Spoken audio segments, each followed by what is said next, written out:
Very good evening, everyone, and a warm welcome to the second live webinar of the Global Tamil Engineering Forum.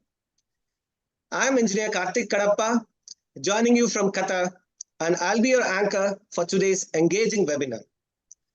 I extend a special welcome to our esteemed guest, Dr. A. Sivathanu Pillai, Chevalier Father Jegath Gaspar, founder of The Rise, founder of GTEF, Engineer P. Krishna Jagan, co-founder and global president GTEF. All are dedicated office bearers and, of course, wonderful guests joining us from around the globe. Let's kick off the program with a melodious Tamil Thai Valthu, which will be setting the tone for an enlightening section ahead. Tamil Thai Valthu, please.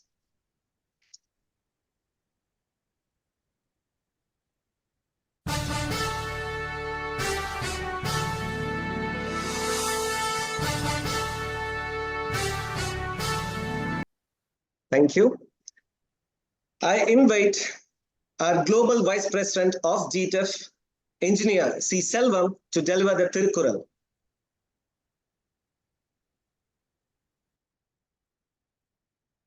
அனைவருக்கும் மாலை வணக்கம். திருக்குறள். இதனை இதனால் இவன் முடிக்கும் என்றாய்ந்து அதனை அவன் கண் விடல். இந்த மனிதனால் இதை சாதிக்க முடியும் என்றால் அந்த கடமையை அவரிடமே விட்டு விடுங்கள். இந்த திருக்குறளின் மீனிங். அந்த பணியை அவர் சரியாக செய்ய வேண்டிய நபரை தேர்ந்தெடுப்பது வழிகாட்டுகிறது இந்த குறள். இல்லை என்றால் அந்த வேலையில் போதிய அனுபவம் இல்லாததால் பிரச்சனை ஏற்படும். Which means, after having decided this man can accomplish this by this means, let's leave with him the discharge of the duty. Thank you. Thank you, Selvam, sir. Now let's delve into the heart of our discussion. Without further ado, I invite a Global Secretary of GTEF, Engineer Sahai Lewis, to deliver the welcome address.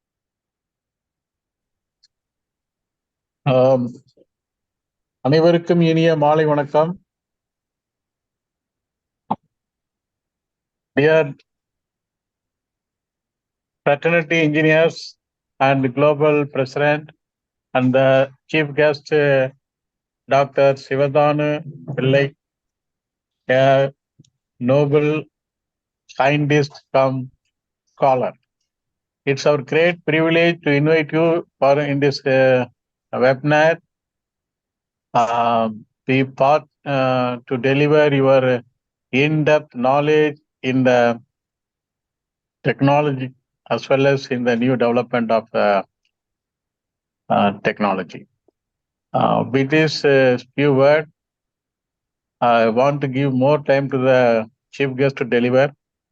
I once again thank you for the opportunity and give a very warm welcome to all who so far connected in this platform. I'm going to connect in soon also.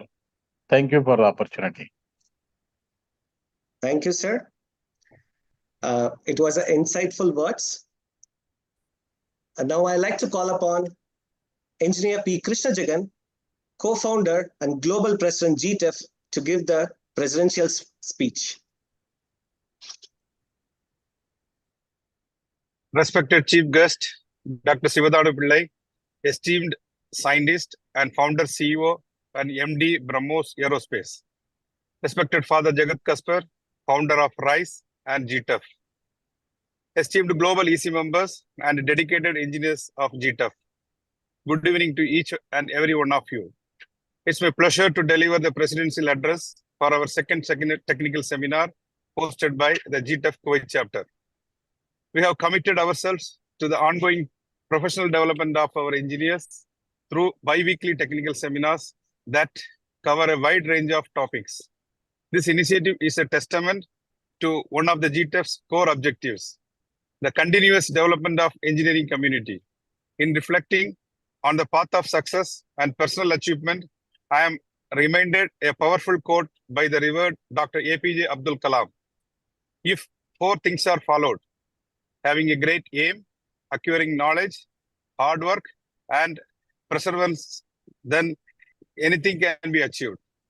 Let us all, as Tamil engineers, embody this spirit, and is articulated by one of the most respected Tamil engineers, Dr. APJ, in our field, ensuring success not only in our careers, but in every aspect of our lives. Today, we have the privilege of listening to Dr. Sivathanu Pillai, a distinguished scientist. His talk, titled The Universe and Future of Humanity, promises to be enlightening and inspiring. I would like to express my heartfelt appreciation to both the Global ECs and our dedicated Kuwait team for their exceptional efforts in organizing the seminar on such short notice. Also, I would like to announce the launching of our GTEF Bahrain chapter under the leadership of Engineer Ilango J. Prakash on 17th May 2024. Let us look forward to an evening of insightful discussion and learning. Thank you. Thank you, Krishna Jegath sir. It was an inspirational words. Thank you. Now I call upon our founder, the RISE Global, founder, the Global Tamil Engineering Forum, esteemed visionary, Chevalier, Father Jegath Gaspar, to give few words.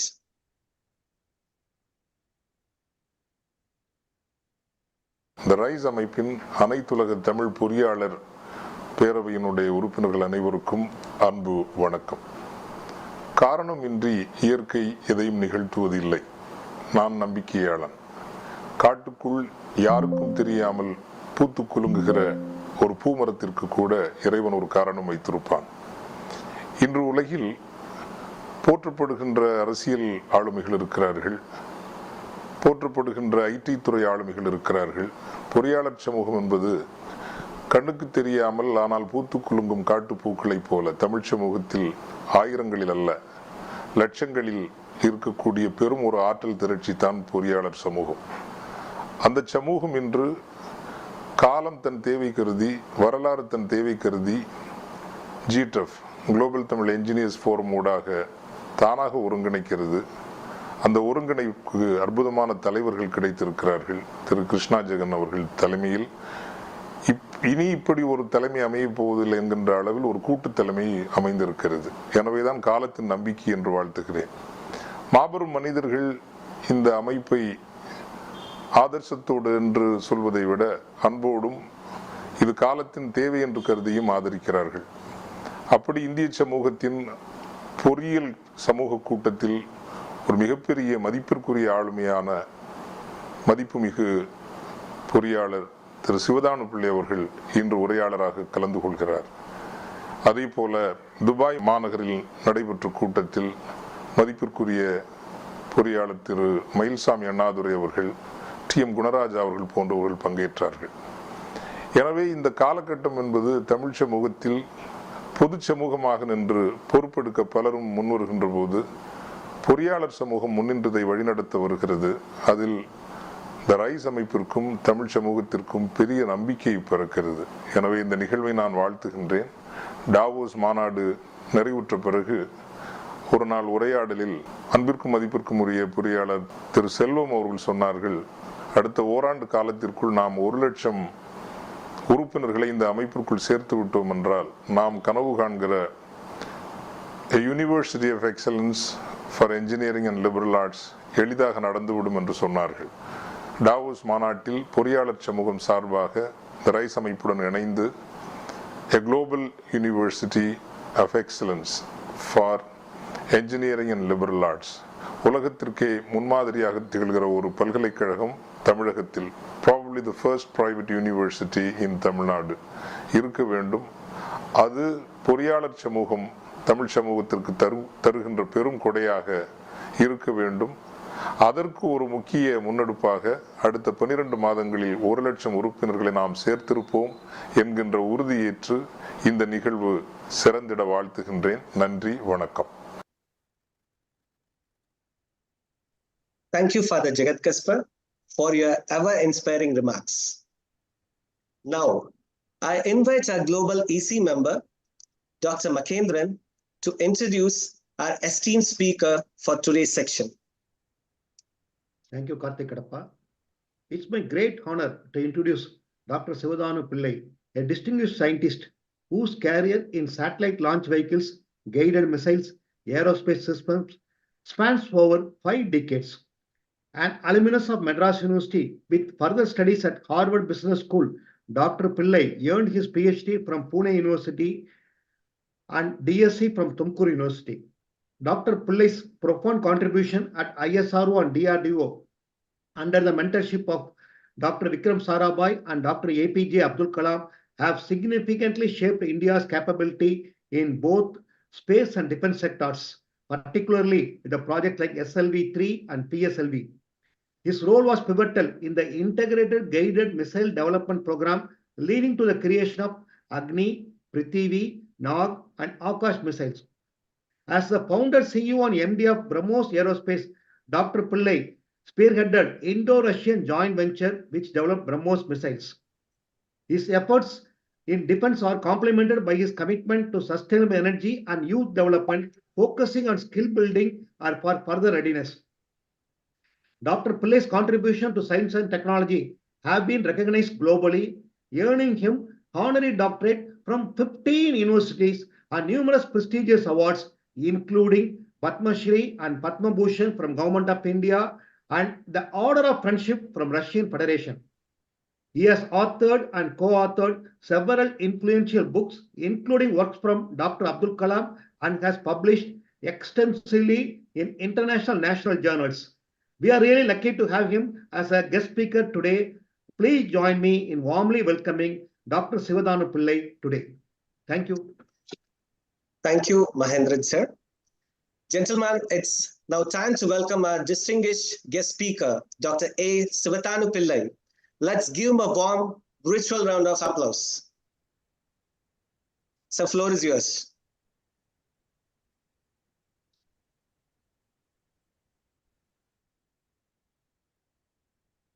எத்திசையும் தமிழ் மணக்கச் செய்கின்ற மாண்புமிகு உலக பொறியாளர் forum அவர்களுக்கு எல்லோருக்கும் என்னுடைய மாலை வணக்கம். Reverend father Jegath Gaspar Raj,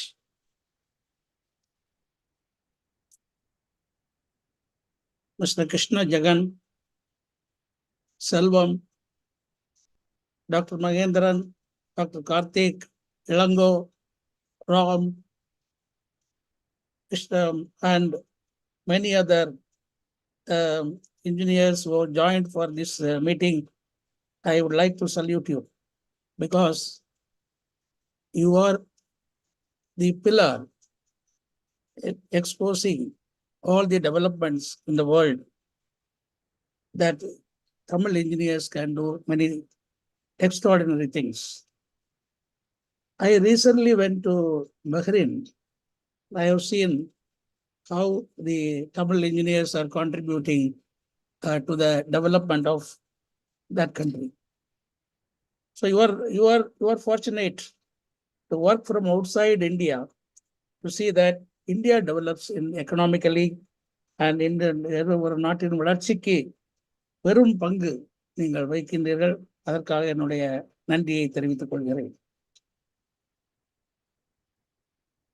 So indeed, I'm delighted to speak to all of you. It's called the Global Tamil Engineers Forum on the subject, the universe and the future of humanity. Let me present the universe to you. So universe started with a globe 13.8 billion years before, and that globe, you can see the timeline in the right side, the universe, the glow, and the stars light up, and then the galaxies came later, and then the galaxies started expanding. That's what you are seeing as a very big thing. You can see the universe going on, developing further. So this side, you can see the globe. This is the globe that which came as a big blast, and in no time it generated protons and deuterium, helium, and many other gases. Then over a period of time, there was a darkness, and then later, 100 million years afterwards, stars started coming in, and then stars aligned together to form the galaxies, and then now we see different galaxies, billions of galaxies we are seeing. So this is the total time space, step by step, this is the time scale, and we are here now. The spread of the dark energy and the dark matter, which constitute 95%. You can see the blue and the red, this is the 95% is dark. And what is remaining in the 5%, out of that 4% is hydrogen and helium. And remaining 1%, 0.5 is the stars, and 0.3% is the neutrinos. And the real mass which we are seeing as the planet is only 0.03%. And you cannot count the Earth, which is 0.001% of the whole universe. And the universe, what has happened is this: after this blow, after the galaxies started forming, the galaxies are expanding. How they are getting it expanded is the two things contribute. One is the dark energy, other one is dark matter.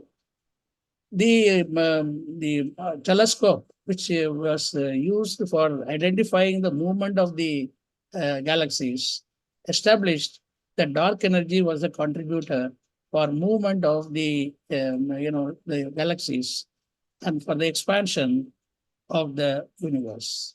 The dark matter keeps galaxies together with their stars. That means each tribal, like a tribal, the galaxy is intact with the stars, and they are moving towards, and the dark energy move them. The dark energy moves the galaxies at a speed which is much more than the light speed. So that is what we understand from the physics of the whole the universe. What's happening is all found out from the telescope, and then by the various scientists what they have told. Einstein, he made a very remarkable finding that time is the fourth dimension to space, energy, and mass. And he talked about the speed of light, which is very important. And he says it is constant and no one can exceed the speed of light, but it is not, it's wrong. Speed of light will be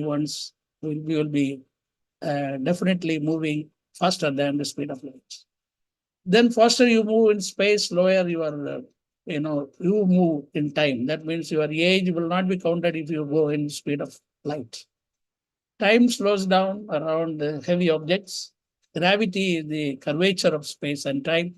So the whole thing, the theory is what he has talked about in 1915 have been now proved, and the universe is better understood with the advent of the new telescopes. And in the meantime, we understand there are many other things which are happening, like a black hole. So why the black hole? Black hole, the heavy stars, which are much more than heavier than the sun, the massive stars, they become, after their life is over, they become supernova and become black holes or neutron stars. The one like the sun, which is a star of a smaller nature, when they die, they become nebula and then white dwarf or black dwarf. So anything more than 1.44 of the mass of the sun, that will go to a white dwarf, and much more than the dimension of the mass of the sun will get into this route, that is to the neutron star and black hole. So these findings were done by Chandrasekhar Subramaniam, who got the Nobel Prize in 1983 for his very important finding of the mass. He determined that mass 1.44 times that of sun. So now we see millions of galaxies, and we see our galaxy, the Milky Way, and we see the sun in one of the arms. There are 4 arms. We are in the Orion arm, which is a very small part of the galaxy, the sun. And sun has got the solar system. Sun came 4.6 billion years, whereas the Milky Way came 13.2 billion years. After the sun came, the solar system came, where there is now life of the solar system is 4.5 billion years. And these are the planets which you know. Now, what happened really for the mankind? So when the Earth was like this, it was moving vertically. It was like this, spinning like this, vertical axis. Then at 4.5 billion years before, another planet called Theia, which is the size of the Mars, it hit strongly with the Earth. And because of that intense heat which was generated, the multiple particles outside, as well as it cooled the Earth. So the Earth got shifted because of the heat to 13.5 degree, which became a boon for us. And 23.5 degree shift. The debris, whatever moving around, they all consolidated into the moon.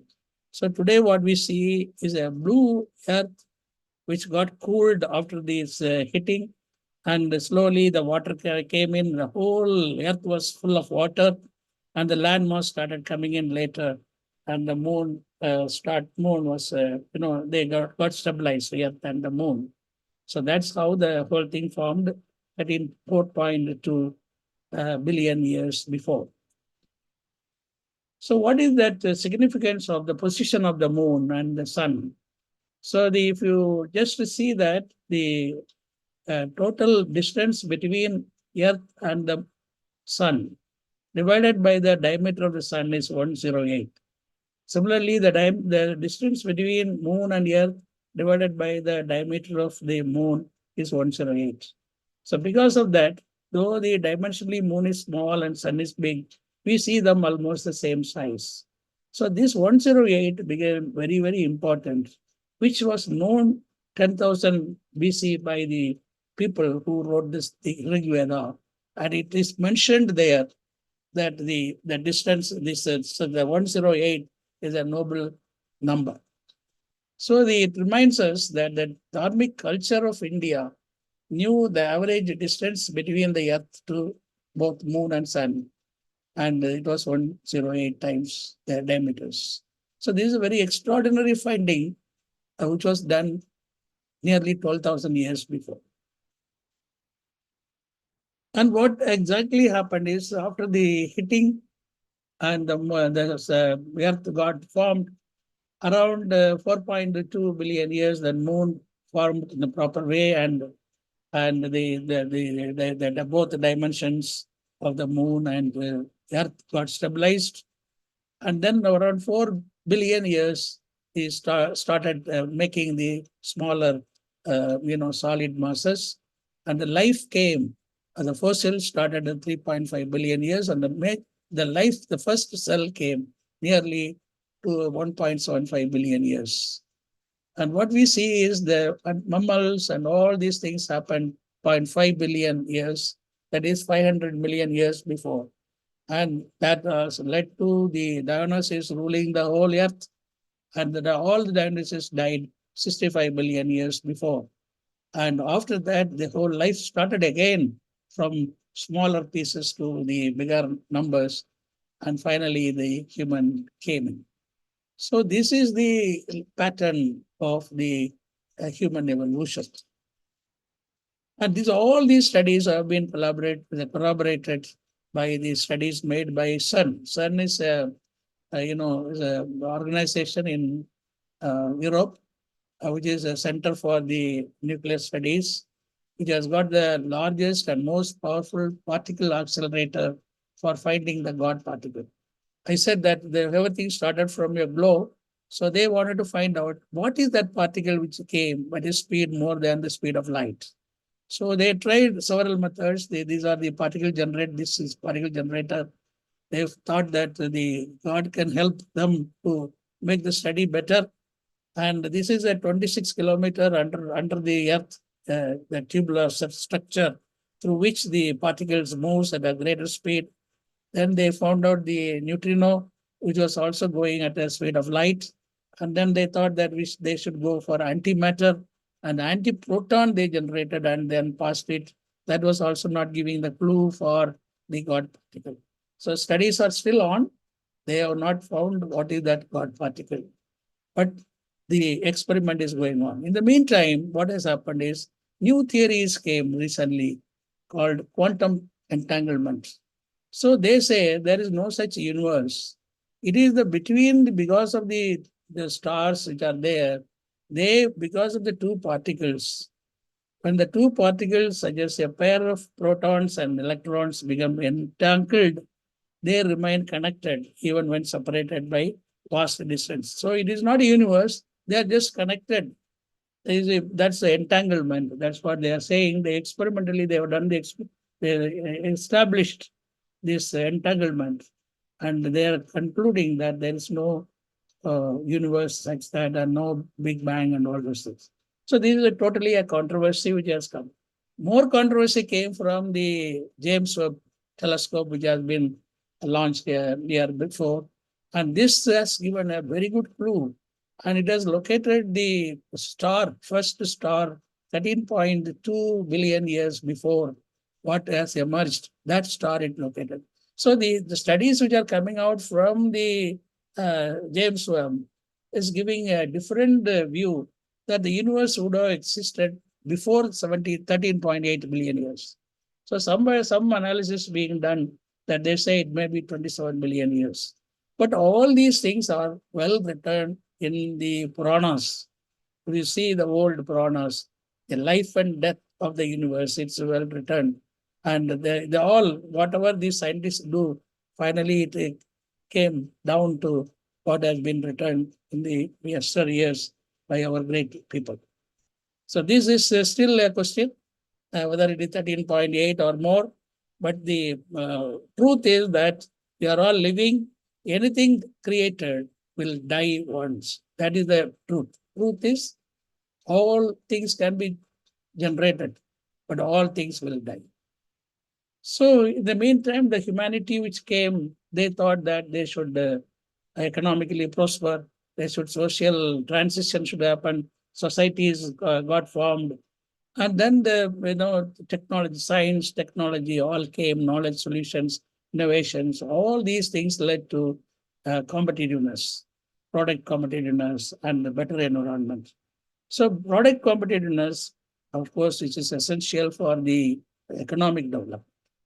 So the guideline is this: Penigin Selvam, Vilaivu, Inbam, Emam, Aniyanba, Natirkalmi. So this was the guideline which we took, and 500 of us, we started generating 17 sets of documents as vision for India's national prosperity. So this is leading to agricultural development, education and healthcare. All these points are covered. And then critical technology for self-reliance, and then infrastructure, providing urban amenities in rural areas, river networking, and then information communication technology to link people and earn more, digital world. All these things finally should lead to happy and healthy society, economic strength, and national security. So the whole impact should be from the 7% growth rate. We should achieve minimum of 10% growth rate sustained for 10 years. India will be in the top of the world. So this is the guideline with which we generated these documents for sustainable development of our society, particularly for India. But what has happened is in all these things, we have forgotten the environment. What has been done in India for the various missions? If you see, we were starving food once, now we have got surplus food. We are producing 300 million tons of food grains. We are second in the world in rice and wheat production. Milk, we are the largest producer of milk in the world. Power, we are now going in a big way for solar, wind, and also the hydrogen energy coming in a big way because we have to honor the net zero carbon requirements. Nuclear, we are putting another 12 reactors. We are targeting 22,000 megawatts of power. So this is the power generation which is coming up in a very big mission to achieve self-reliance in renewable energy. Then farming also is improving from the Green Revolution 1. Green Revolution 2 has come with 400 million tons target. And this is mainly using space, AI, and robotic systems.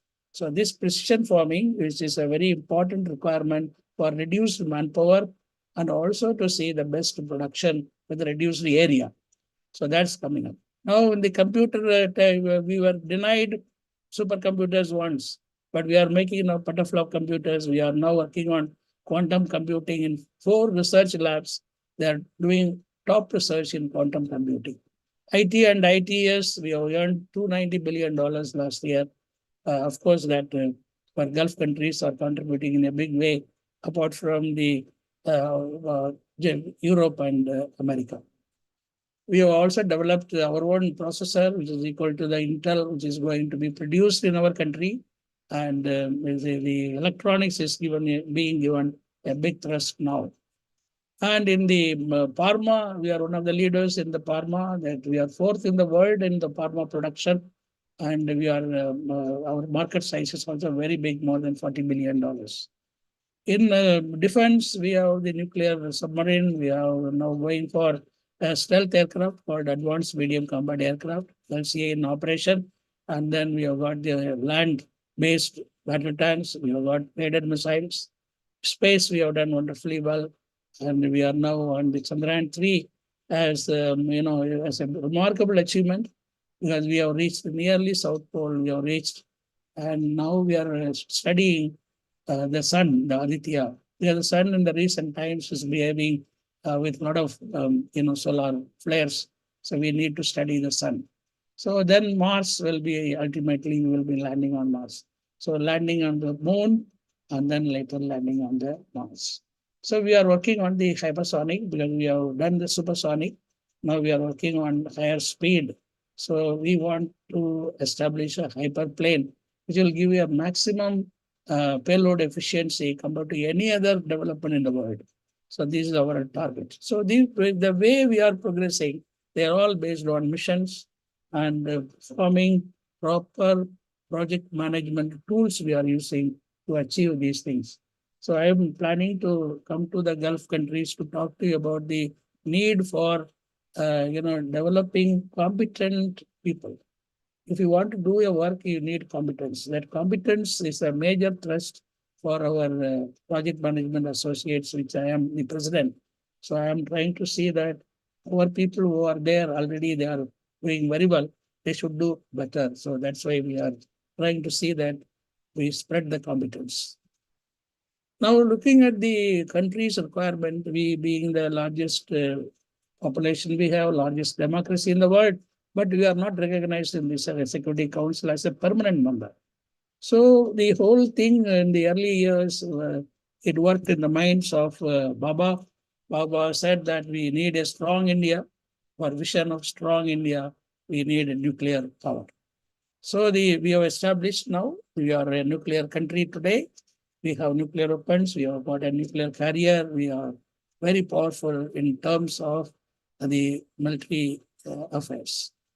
Now from that, we moved on to the power generation using the nuclear energy. We have made 7,380 megawatt. We are producing 2,000 megawatt coming from Kudangulam. Another 4 units are being, another 4,000 megawatt will be produced by Kudangulam. So we are now all these things, the major thing comes from the TIFR, Tata Institute of Fundamental Research, which was established by Baba. They are now making inroads in the quantum computing and the quantum physics. Now we are using nuclear energy for food preparation, nuclear management, medicine, all the investigations, everything the nuclear energy is being used, and also the robotic surgery. So the nuclear energy we have done very well, and we are completely self-reliant today in the country. So we need to focus more on the fusion energy. We have mastered the fission. Now we are going for fusion energy in collaboration with 7 other countries. It is called in the International Thermonuclear Experimental Reactor with a 500 megawatt target. It is being established in Europe. And we are part of the whole development and the whole structure. They called the cryostat. Was produced by or manufactured by in India, and being assembled. 600 engineers are working in Europe to establish this fusion reactor. And many other countries are following. We contribute nearly 10% of the whole effort. In space, we are totally self-reliant. We are one of the leaders in space program, thanks to the visionary Dr. Vikram Sarabhai, and also the person who nurtured the space program, Professor Satish Dhawan, who built the institution, who made mission-driven programs, who made system approach, and he showed leadership, nobility in the organization, culture, everything came from him. And because of these two people, today ISRO is shining. So we are globally competitive space power. So we are now in the market for 431 foreign satellites from 36 countries, including USA. They were launched so far by ISRO. There's a huge market for small satellites, nearly 2,000 numbers, and 100 to 200 kg class of satellites. And we are now planning to go in a big way. So we need to enlarge the space operations. So the government has decided to go for private partnership. So the industries are coming in a big way to go for the development, for the producing the rockets as well as the satellites. So that has made innovative space startups for making rockets, like the Skyroot, the Agnikul. So many youngsters have come forward with startups, and more than 25 space startups are leading in developing, in realizing rockets and then the satellites for different applications. They are going in a big way. So the partnership for the space effort is nearly 1,000 crore with private investment. And we are now on Gaganyaan program, that is go to space. So 4 pilots have been trained as astronauts by Russia. And the modules are ready, and the tests have been done for the escape system and also the recovery. All these things are over. So we will be having a series of flights before putting the man in the space. So by 2026, India will be putting the man in space. So 2035 to 40 will be landing on the moon and establish the moon factory. That is the idea of the vision for the space program. So similarly, the Americans have got a big program called Artemis, and they also want to establish occupy the moon. They have got a big program. By 2029, they will be on the moon with their people. And China and Russia, they are not behind. They are also going in a big way. They are establishing the first reactor, that is the producing power by the nuclear power plant. They want to establish it by 2035. 2035, you will see Russia and China, they will be in a very big scale, they will be operating. So these 3 countries are making all effort to see that moon is, colonized by them. And we cannot be behind, so we have to work on something which is very important. So we have seen that moon samples brought by the Americans in their Apollo program established the moon has got large quantity of helium-3. Helium-3 is a material for power production, but non-radioactive. It is 100 times better than uranium. What we use is the uranium, and we are splitting uranium, whereas the helium-3, we will be using fusion energy. So by 2035, our fusion reactors will be established after we have gone through the ITER program. And then we will be in a position to use this helium-3, which can be brought from the moon to generate power. This power will be very large. This is going to be a very large power because billions of tons of the helium-3 is available on the moon. It's available only on the moon. For billions of years, the action of solar wind has released high energy particles, including helium-3, which has accumulated on the moon in the absence of atmosphere. So a renewable resource by definition The isotope is regularly deposited on the moon surface under the constant activity of the sun. So they are available. So we need to have a system of mining all the moon dust and separate out the helium-3 in the bottles and bring through a launch pad. We have established a launch pad there. An easy launch pad in moon is easier compared to Earth because the gravity is only 1/6. And this is what will happen in 2045 to 2050. You will see India on the moon in a big scale. So space is becoming very important contributor for economy.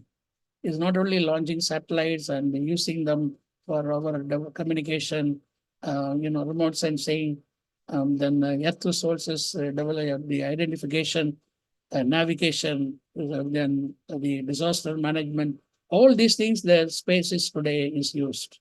So, but apart from that, space is going to be a very important economical things because not only the global navigation and global resource mapping, but also the satellites have to live longer. So we will be having the fuel tanks in satellite. It will go and fill all the satellites so that the lifetime of the satellites can be increased. So many activities are coming up in the space program, and there will be a big operation. And youngsters are totally, engaged in getting into the startup programs for space economy. So space economy, the moon is the center point for space economy. So activities will shift to the moon and moon to the Mars.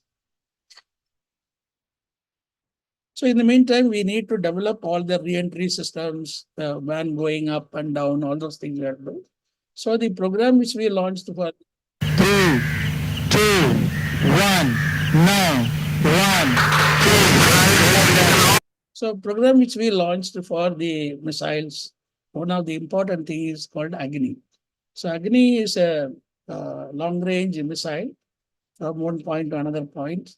And we have established 5 different types of Agni systems from 700 kilometer Agni, which is required for the west, and 5,000 kilometers, which is required for the north. So you will see that we are surrounded by the nuclear powers, both China and Pakistan. They have got nuclear power. So we also should have to see that we become better than them in terms of delivery. So we have got the precision systems which can deliver very accurately to the point. And these all have been developed, and we are very confident today that we will be strong enough to handle any type of problems. So this nuclear weapon is not for war, really. It is to show the power projection. So strength respects strength. Unless you are strong, you will not be respected. We need a permanent place with veto power in Security Council. That's what we are aiming at. So in the meantime, space weapons are going to come because the way things are happening in in Israel, in Ukraine, all these things, when you look at it, so we have to be very, very strong. So war can be on the land, on the sea, and on space. So we should prepare for everything. So space-to-space systems with the kill vehicles, the anti-satellite systems are required. Then space-to-earth, maneuverable re-entry systems are required. Then earth to space, we need to develop the kill vehicle to go to that space and finish off the satellite which is going to harm us. All these things are required. So today India has all the systems available. So this is what called Mission Shakti, which is a missile which can go to space and finish off the satellites which are trying to harm us. This is called anti-satellite system. We can reach longer distance using the multi-injectionable warheads which have been developed for Agni. So we have got all the systems which are ready to handle different things. And also we have the interceptors. If anybody launches towards India, we know how to finish them at high altitude. That technology also totally developed, and we are ready to handle such situation. In the meantime, we thought that we should have more powerful weapons which can destroy the enemy in no time. So the Gulf War gave us the hint that cruise missiles are required. So whatever we were doing, all the long range surface to surface missiles, they are called ballistic missiles. What we need is a missile which can fly at a very low altitude, cruises, and then without the enemy knows, it should destroy the enemy. So Tomahawk is one of the finest weapon the American has developed cruise missiles, which has been used in plenty in numbers in the Gulf War. Nearly more than 1,000 missiles were used. So we thought we should not do only the subsonic Tomahawk type. We should go for supersonic missiles because war means speed. And also the kinetic energy will be more when you go for higher speed. So we joined with the Russians. Russia is the only country which has developed the supersonic engine. So we joined with them and we put 50% technology. They put 50% technology. We put the ratio 50.5% contributed by us, 49.5% the Russian partner. And we signed the agreement on 12th February 1998 at Moscow to jointly design, develop, manufacture, and market a missile which is not seen by the world. So that is called the BrahMos. BrahMos means Brahmaputra and Moscow, the name of two rivers, because it's a joint venture. And by the virtue of 50.5% government funding, we operated the whole joint venture as a private company. So we can fly the missile from land, from water, from under the sea, from under the land, from aircraft, any altitude it can go, any target it can hit, any dive we can dive, any place we can launch, snow or sea or plane. So only operational supersonic cruise missile in the world for sea, land, and air is BrahMos. Americans have not done this, Chinese have not done this.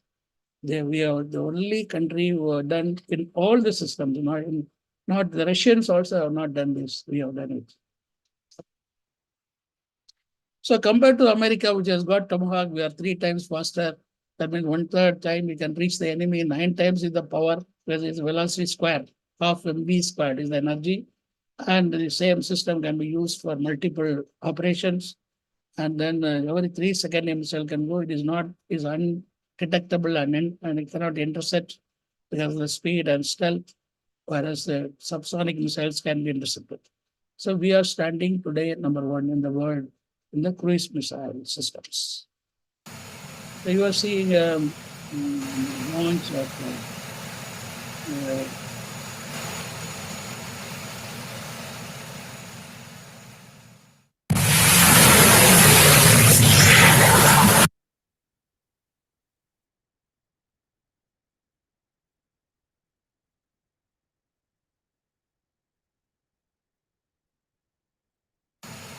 so you are seeing a missile launch from Sukhoi. Missile is just a drop, and then missile takes off.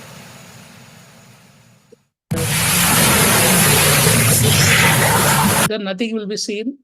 It is traveling more than 300 kilometers to another island, islands, and we have to hit the target between the 2 red points. They are the camera stations. So in middle it has to hit. So we on all our launches, more than 60 launches we have done. Every time we hit the bullseye. So it's the most accurate missile in the world today. So speed, precision, and power, we are the leaders. So now we are working on the hypersonic, which is a very important technology. We want to go for 7 Mach number, which will be the highest speed possible in a scramjet technology, which is very important. We have done a lot of trials we have done, and the high temperature materials are required for thermal protection, and all other systems are getting ready. So main thing is the propulsion for a longer duration. So it's a big competition with other countries. Americans are doing, Chinese are doing, Russians are doing, many countries are doing on this hypersonic technology. We are also competing with them. So industry has developed now. Industry 4.0 has brought out new technologies. AI is now almost ruling everywhere, and robotic systems are there. Big data analytics, augmented reality, predictive manufacturing, blockchain, cyber security, then industrial, Internet of Things. then system integration, simulation. These are the main building blocks of Industry 4.0 to have efficiency and productivity higher in the cyber physical systems. But we are now moving to Industry 5.0 for sustainable, human-centric and resilient industry with the green as the focus. So and all these things are leading to the world economy, and the world top 10 countries in the world today. We are the 5th country in the world. America, China, Germany, Japan, and India. Very soon we will be overtaking these two people, and we'll go to number 3. USA, China, and India will be the strong economies in the years to come. And because our GDP, if you see, we are now around 7. We are now around 7, but all our countries are much less. For example, US is only 2.5. China is 5. China was once 10. Now it's around 5. So we are now moving faster in terms of the growth. So the time is going to come in another 5 to 10 years that we are number 3 in the economy in the world. All these economies, movement, industries, all have even problems also. What type of problems we have faced is global warming. So there's a conflict between the development as well as the planet, and the pollution, water pollution, draining of the rivers, sea water increasing, level increasing, forest fire, sun misbehaving now, and all these things are happening, and you see life is going to be very, very difficult, but still we have not understood that. Still we are busy in accelerating the death of the earth. So space weather is a very important thing now. Space weather will change. The weather is going to change in a big way because this sun is boiling now with 5,500 degrees Celsius and emitting solar storms. And in the recent times, last 3 to 4 months, the sun behavior is not normal. So this is releasing tremendous amount of energy into the solar system, which will reach us and we will be roasted. And we are now building the carbon dioxide concentration. We have crossed the limit of 400 ppm.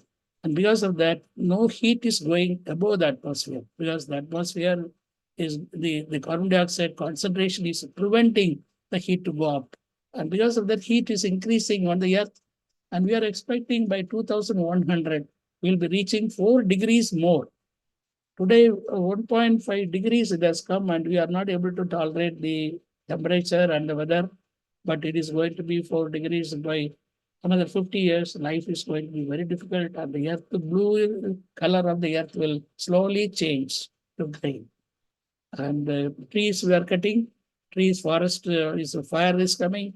So all the trees are going. Each tree can absorb 22 kilograms of carbon dioxide and give out 20 kilograms of oxygen. But once the trees are not there, the barren land we see on Mars, barren land. So Earth will become like Mars in 1 billion years. So we need to go for larger plantation, 1 trillion plants of trees we have to plant immediately. So the global warming has led to ozone depletion, and there's an opening has come already over Antarctica. Because of the ozone, this opening, this layer is not there. So all the UV radiations are going to come to the earth. That means we will be having skin cancer if we don't take care of that. So the ozone layer is getting depleted. This is the ozone layer, white thing what you are seeing.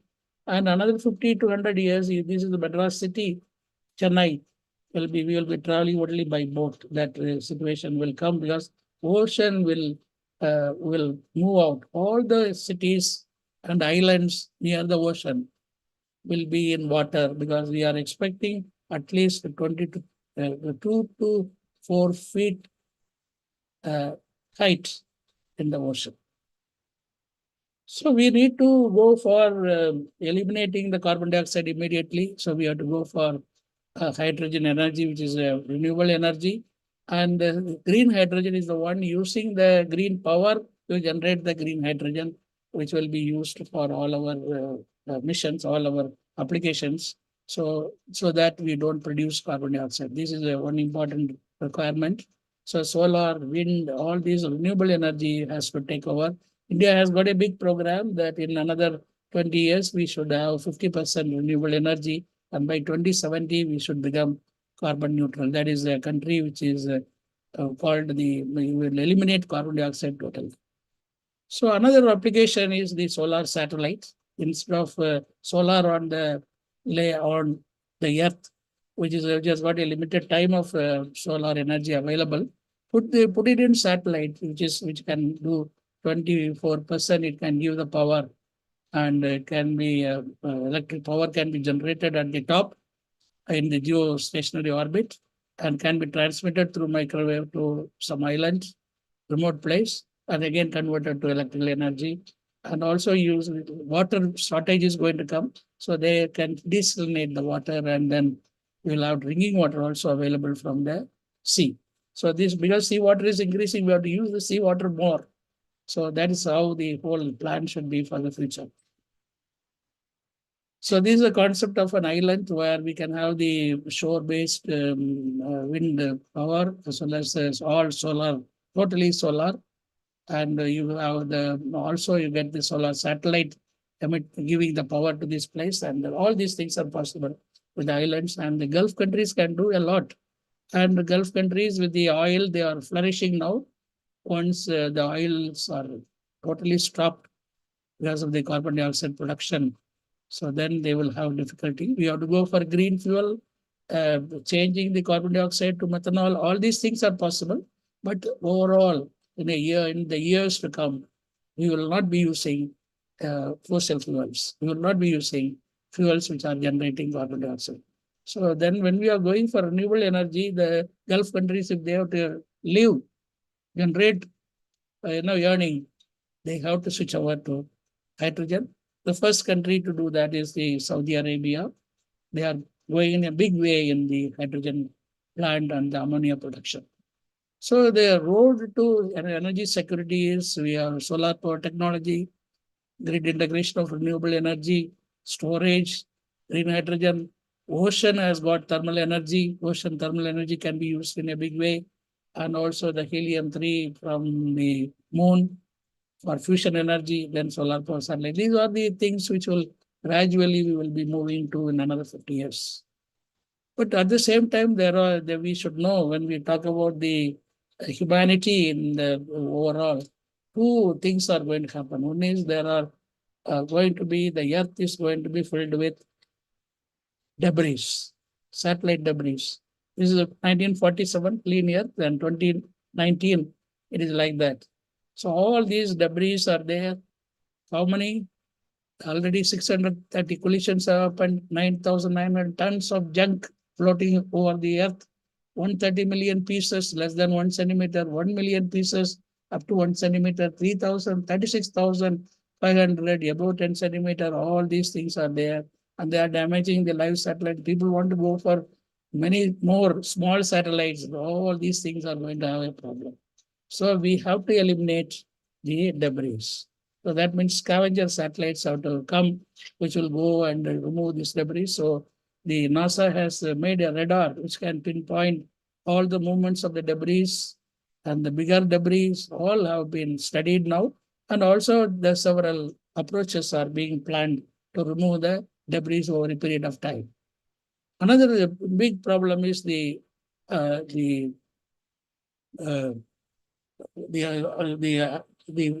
asteroid.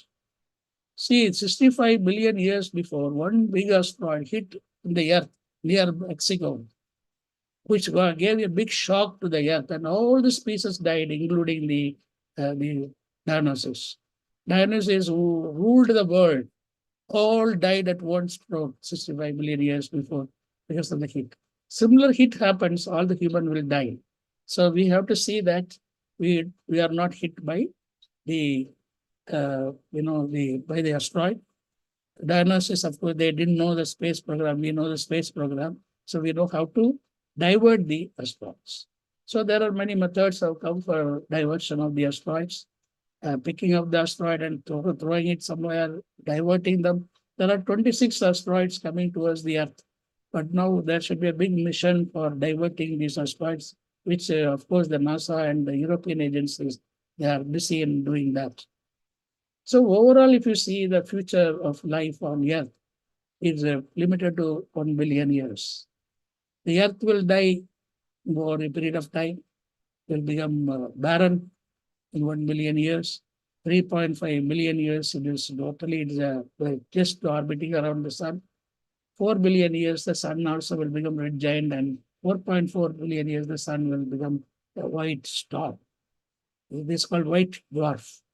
And 5 billion years, everything will close. So this is the danger which is going to come to the human race.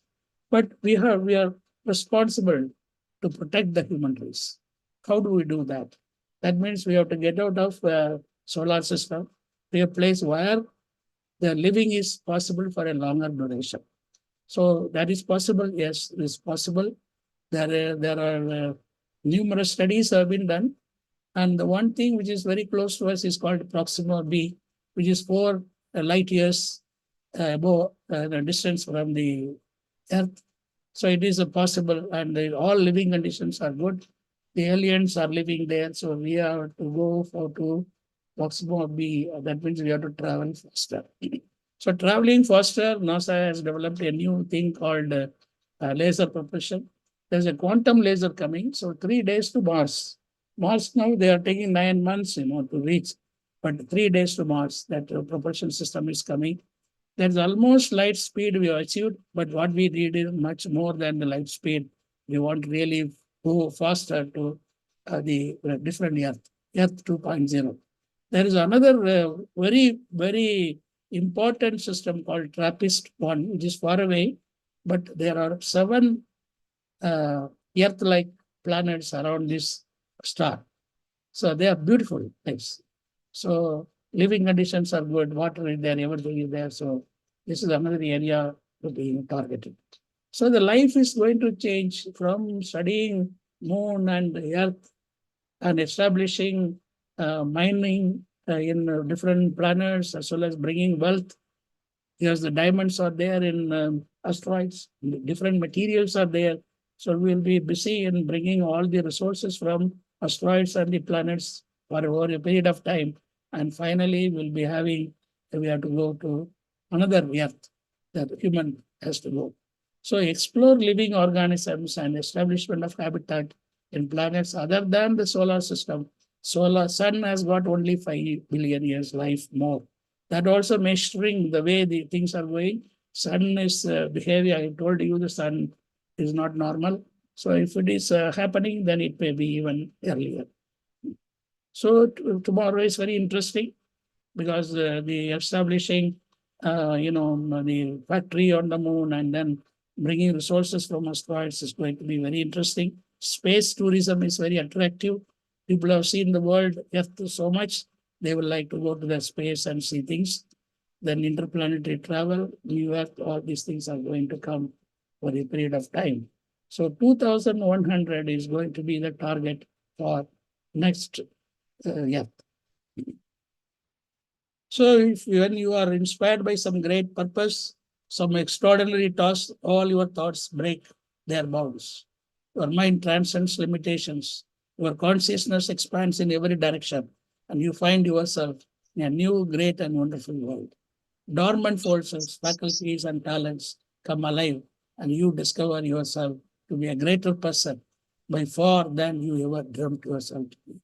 So thank you very much for a nice opportunity you have given, and I wish all success to the Global Tamil Engineers Forum to go to greater height, that 1 lakh members, and big way you have to go. But have your mission, Green Earth. Thank you. A big thank you to Dr. A. Sivathanu Pillai for sharing your valuable insights with us. Your expertise has truly enriched our discussions today. Thank you, sir. Actually, I gave 5 different titles to Dr. Mahendran. So he has chosen this humanity. That's why I have to tell you, the humanity is not that pleasant thing today. So we have got a mission to make Earth green. That you focus. Your Doctor, this was selected by the population should team, do that. technical team selected the topic. Yes. Thank you. So special thank you to Mahendran sir also for choosing the topic. Thank you, sir. So a small request from the global GTEF. The EC members, on your comfort, we wish to visit you in person and present our memento, sir. We want you to accept our invite. I will come and receive it instead of you are coming. Sir, you're most welcome to come to Kuwait, sir. Mahendran has told me that he is going to invite me to Kuwait. Yeah. And I am There's planning some plan. to go next month, June, to visit Qatar also, visit all Sure, these sir. places, Yeah. to see Our that global president is here. He is having some introduce plan. our competency-based project management system. We want to introduce and certify. We have had a good discussion with Dr. Ilango. He is making inroads in his place, Bahrain. So we will also do it in other places. So Ilango and Dr. Mahendran will coordinate my visit. It's our pleasure, sir, to see you in Kuwait also, sir. Sir, so I'll be adding for Qatar also, please, then. Sure. Sir, so let's get into the question answer section. So floor is open. Anyone who wants to ask a question, please. Because it's a rare opportunity that we have sir in the line. So please make use of it. Hello, sir. Dr. Sivathanu Pillai, sir. Sivathanu Pillai, sir. I am Louis from Global Team. It's a very wonderful presentation, sir. Thank you very much, first of all. And thank you for Mr. Mahendran, sir, for arranging this wonderful opportunity. He is bringing only scientists and research scholars to our platform because of his global connection. I take this opportunity. Thank you once again. And my two questions with you, sir, based on your presentation. One is, as you say, human life in universe. Whether is it possible by which year 2050 whether the first human village can be formed in any universe than our galaxy? One first question. What's the target year global scientist has fixed somewhere, for example? Okay, so it is that for that near is not possible. We want to really travel at a speed more than the speed of light, which will enable us to go to different stars, different planets of the stars. We need to work hard. So the way things are moving, I will say that 100 years it will take to reach that stage. But 50 years, you are going to have trouble. You are all in Gulf. I want to tell you, ocean level is wireless power plant. These two questions is possible. Is it when it is possible, sir? Thank you very much. I hope my question is clear. Okay, thank you. Thank you. Yeah. See, things are becoming very bad now. You see, the climate change has really destroyed everything. You see, the Dubai, which has not seen rain like that. So see the type of rain. Desert, all deserts are having rain. So things are changing. You see that these are all effect of the climate change and the activity of the sun. So things are going to be very, very tough in the years to come. And in 50 years, things will be very difficult to live in Gulf. This is my prediction. Thank you, sir. But universal power plant, sir. Universal power plant, solar power plant. It is the dream of wireless power transmission distribution. Yeah, possible. That is what we are trying to do. That the grid is available within the country because we have to. Energy is very scarce today. So we don't want to. We will sell the energy we are selling today, but at the same time. If you want to transmit energy, we have to do it in a different scale as a microwave. That's the easiest thing without loss.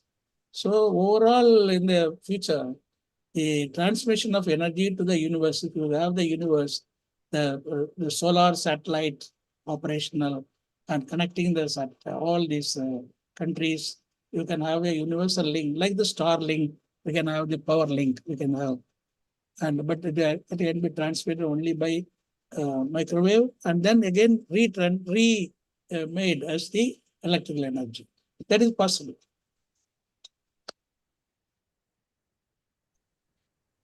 Hello, sir. Hope you got your answers. Wonderful. Yeah. Anyone else? Thank you, Dr. Pillai, for this wonderful. I think I'm very closely associated. I'm happy to work continuously closely with you. My question is still a little bit more common. It is more of since we are in the Global Tamil Engineer Forum, what I can see, there is a lot of potential in generally for engineer forum support. Especially my question is related to the Gulf countries, which you mentioned about threatening situation in the future.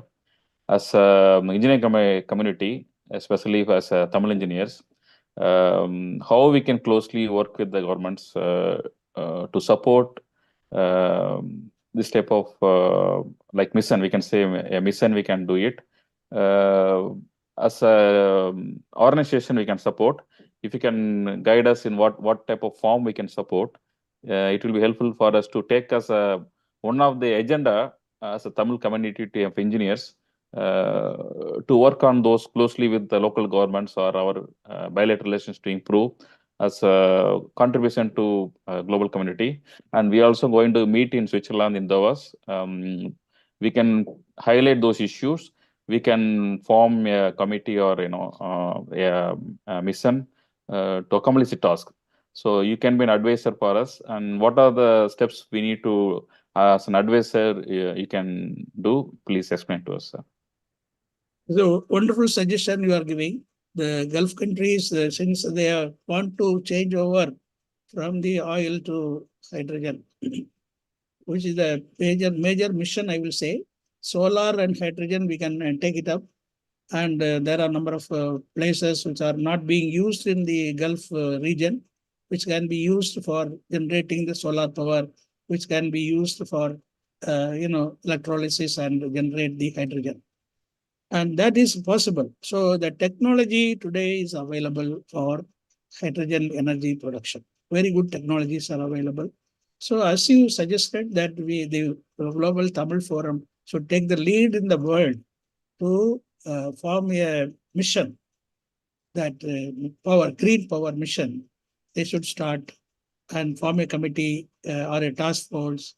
I can definitely contribute, as you rightly said, as an advisor, to give out the technologies and also link with you in multiple institutions which are already working on these green hydrogen projects. So if we have such a thing, then we have to generate funds for developing and preparing the plans for the government. So each government of the Gulf country, this committee can represent, go to them, talk to them, what type of missions we are planning to do to help them. So once they understand that, they can come together and make a common program, or like Saudi has done a separate program for them. They can do individually, each Gulf country can do. All these things are possible. So I fully agree with you. We need a forum, as a small group of people, mission-oriented people for generating green power. That you can form from the Tamil Forum. And the Tamil people only can take lead in the world. So we should do it. Thank you, sir. I think we will take this one of the suggestions and agenda as a priority, because you know that Gulf is one of the threat situation where we need to act quickly. And as a Tamil Engineering Forum, we will take this as a task. I think we'll take it forward to take, and we'll take your support, sir. Thank you for your advice. Right. I saw someone raising there. Mr. Alaf, Engineer Yes, Alaf. Yes. Professor, very good evening, and I am very impressed your explanation and seminars. I am from Saudi Arabia, Al-Khaf Malik. Okay, great. Professor, I had a question. Or we have any plan like Chinese government, they are doing artificials and like that, the prototype of fusion reactor. That is a humbug what they are The saying. first industry. See that the sun, we are going to have like a sun. That is 5,500 degrees centigrade to generate. That is not the thing. Can you replace the sun? Yes. It's not possible. So these advertisements, don't go by that what they are saying. Yes, because they mentioned that it is a prototype, right? No, nothing can be done. So you can generate heat. We can also generate heat. We don't tell that. We are also generating heat. Oh, great. Okay. So The it is not plasma, possible. What is required is a plasma. Plasma, You have to make a plasma. So in Ahmedabad, we have got an IPR, in Institute of Plasma Research, who has got a tokamak, which is generating 30,000 degrees centigrade plasma it is generating. So it is, we will not say that it is like a sun. We don't say that. Yeah. Don't fight with God. Exactly, you're right. Very interactive informations and very good seminar, doctor. Inshallah, we'll see. Thank you. Thank you, Engineer Alaf. Any other questions? Sir? Yes. Qatar. I'm a student from Qatar studying in grade 8. And I would like to know your thoughts on the importance of space education in school curriculum. See, your school curriculum, I have seen in Bahrain, I have interacted with the students like you in the schools, Indian schools. I find the students are very brilliant. Compared to even Indian schools, I have in India, I have seen the Gulf schools are much better. The education system is better. We don't have that system. We are here, everything is routine, and people are trying to pass out the competitive exam to reach medicine or engineering like that. But the real work, real study is to understand what you are learning, science of it. So you people are doing very well, and I can tell you that because of my visit to Bahrain as well as the Oman. I got a feeling that Indian students in these Gulf countries are doing very well. So the education system, what you are doing is well, but up to the schools. Beyond schools, there is not a good institution available for higher studies. That is the only problem we have got in Gulf. So we are trying to sort out that by approaching many institutions like IITs, whether they can have different forums there. So IIT Delhi has opened one branch in Abu Dhabi. So that is yet to take place in a proper way. So you are very near to Abu Dhabi, you can go there and study, that is one way. Or your Qatar government should take initiative to come to us, to ask us to support. Then we can definitely form educational institutions for higher studies there. Otherwise, what you are studying and what you are learning, what you are going to do in your schools, everything is very fine. Great, sir. Thank you. Sir, just I want to add a point here. In the month of January, Dubai team, GTEF, they arranged for a summit in which Mailsami sir was part of it. After that, just to answer this kid actually, after that, in correspondence with him, we have arranged a meeting with one of the biggest organizations in Qatar, which runs universities and schools, to initiate the curriculum. This discussion was somewhere in the month of February, and month of April, it has been accepted. In the coming year curriculum, they are going to start it. One of the reason, I can say proudly, it's because of GTEF. It would have happened maybe in a year or so, but after the GTEF launch in the month of January, with the help of Mailsami Annadurai sir, this discussion is going further, sir. Just I want to add it. Thank you. I think just to add further, Engineer Kadapa, actually, since I think you'll be on visit with Dr. Pillai in Qatar, I think he is having very good interaction ideas to implement in the government level.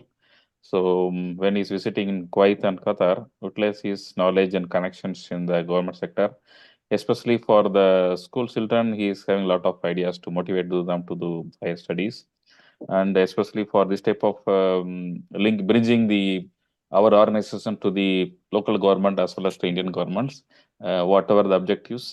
Definitely, he is one of the bridging point. Definitely, we'll utilize his advice to take it to the Gulf level. So we have to work as a team.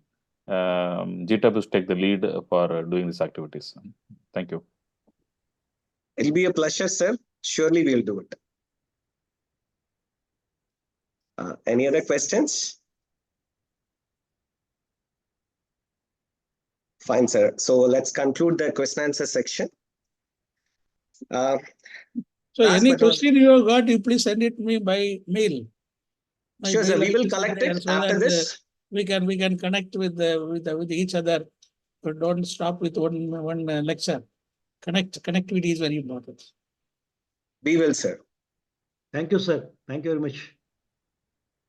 I mean, this is one of the things Dr. Pillai said, that since we had a good interaction in the government level, even the National Space Agency was appreciating his advice and similar activities. So that's why we want to connect you further to other GCC countries. So that is one of the reason we arrange this live webinar. I think soon we'll be having more visits to Kuwait, Qatar, and Dubai further to enhance your support on our organization. Sure, we'll have continuous connection, sir. Fine, sir. So now, suddenly I'd like to call upon our Mr. JMR for giving the vote of thanks. He's connecting from Oman. Before that, yeah, I'm sorry. There will be announcement from the Bahrain president. I'm sorry. I'd like to invite Mr. Elango, the engineer Elango from Bahrain, the president of GTEF. He will give insights for the launch of GTEF in Bahrain. Thank you, Engineer Karthik Kadapa, for the opportunity. Basically, we, as chairman for Institute of Engineers and one of the GTEF for Bahrain president, initially when we started this communicating to the GTEF, one of the best objectives we had, and in Bahrain, we had an introduction session when Dr. Mahendran came to Bahrain, a short notice. We are able to collect the Tamil engineers and more young and energetic engineers available in Bahrain.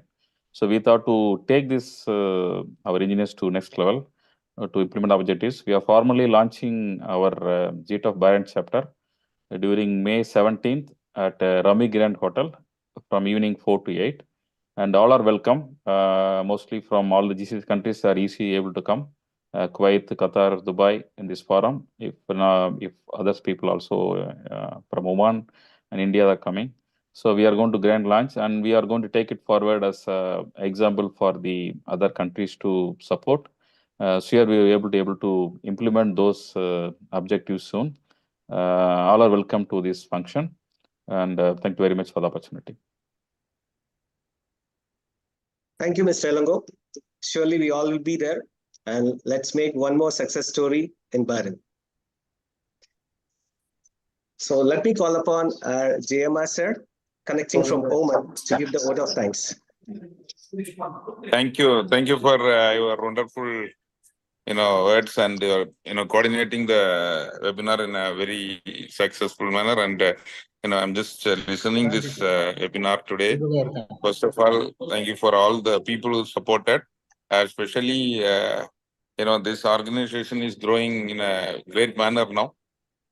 GTEF அப்படின்னு பார்க்கும்போது அதுக்கு முதல்ல அந்த GTEF உருவாகிறதுக்கு முன்னாடி உருவான rice உருவாக்கக்கூடிய காரணமா இருந்த நம்ம ரைஸ் ஃபவுண்டர் டாக்டர் ஜெகத் காஸ்பர் அவரோட விஷனரி அந்த ஒரு இதுல தான் கிருஷ்ண ஜெகன் சாரோட ஒரு இதுல ரொம்ப ரொம்ப ஒரு நல்ல சக்சஸ்ஃபுல்லா முதல்ல GTEFன்னு சொல்லக்கூடியது நல்லபடியா போயிட்டு இருக்கு. அதுக்கு முதல்ல எல்லாருக்கும் தேங்க்ஸ். இதுக்கான காரணம் உள்ளவங்க டாக்டர் செவாலியர் ஜெகத் கஸ்பார் அவர்களுக்கு மனமார்ந்த நன்றியும் பாராட்டுகளும் இந்த தருணத்துல எல்லாரும் கண்டிப்பா அவருக்கு ஒரு குறைந்தபட்சம் ஒரு சிசி போட்டு எல்லாரும் நன்றி சொல்லணும்னு நான் நினைக்கிறேன். அதுக்கு அடுத்தது கண்டிப்பா இந்த ஒரு நிறைய அமைப்புகள் ரைஸ்ல இருக்குது. ஆனா இன்னைக்கு இன்ஜினியர் ஃபாரம் அப்படின்னு சொல்லக்கூடியது பாத்தீங்கன்னா ஒரு வேற லெவல்ல ஒரு ப்ரொஃபஷனலா போயிட்டு இருக்குன்னா அதுக்கு மெயின் காரணம் அதை இன்னைக்கு தலைவரா இருக்கக்கூடிய இன்ஜினியர் கிருஷ்ணா ஜெகன் ரொம்ப ரொம்ப நல்லபடியா சிறப்பா கோஆர்டினேட் பண்ணிட்டு இருக்கிறாரு. அவருக்கு எங்களோட மனமார்ந்த நன்றிகள்.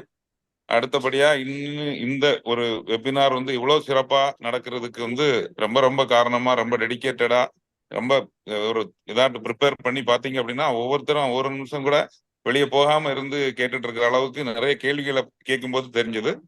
பத்மபூஷன் டாக்டர் சிவதானு பிள்ளை, சயின்டிஸ்ட், இஸ்ரோ அவர்களுக்கு எங்களோட மனமார்ந்த வாழ்த்துக்களும் நன்றியும். அதை இன்னைக்கு வந்து அந்த ஒரு பெரிய ஒரு சயின்டிஸ்ட வந்து இன்னைக்கு கூப்பிட்டு நம்மளோட அந்த வெபினாருக்கு அழைத்துட்டு வந்த டாக்டர் மகேந்திரன், நம்ம குவைத் செயற்குழு உறுப்பினர், அவருக்கும் எங்களுடைய நன்றிகளும் பாராட்டுகளும். இதெல்லாம் பாத்தீங்கன்னா உலகத்துல எங்க இருந்தாலும் அதை கோஆர்டினேட் பண்ணி தலைவரோட தோளோடு தோள் கொடுத்து இருக்கக்கூடிய இன்ஜினியர் செல்வம், வைஸ் பிரசிடென்ட் GTEF அவர்களுக்கும் எங்களுடைய மனமார்ந்த நன்றி. இன்னைக்கு உள்ள மீட்டிங்கை வந்து ரொம்ப ரொம்ப ஒழுங்கா, ரொம்ப ஒரு ப்ரொஃபஷனல் வேலை கோஆர்டினேட் பண்ண இன்ஜினியர் கார்த்திக் கடப்பா, செயற்குழு உறுப்பினர் கத்தார் அவர்களுக்கும் ரொம்ப மனமார்ந்த நன்றியும் பாராட்டுகளும். இதுவரைக்கும் எங்களோட எல்லாரும் விஷயங்களையும் ஒத்துக்கிட்டு இன்னைக்குள்ள விஷயத்த இந்த நிகழ்ச்சி சிறப்பா நடக்க காரணமா இருந்த அனைத்து இதுல பங்கு கொள்ள அனைவருக்கும் நன்றி கூறி வாய்ப்புக்கு நன்றி கூறி விடைபெறுகிறேன். Thank you for the vote of thanks, Jayama sir. As usual, you have covered everyone. Thank you. With that, we come to the close of today's enlightening section.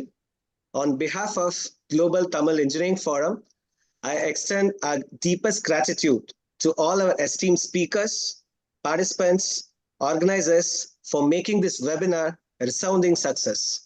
Until next time, stay inspired and keep engineering the future.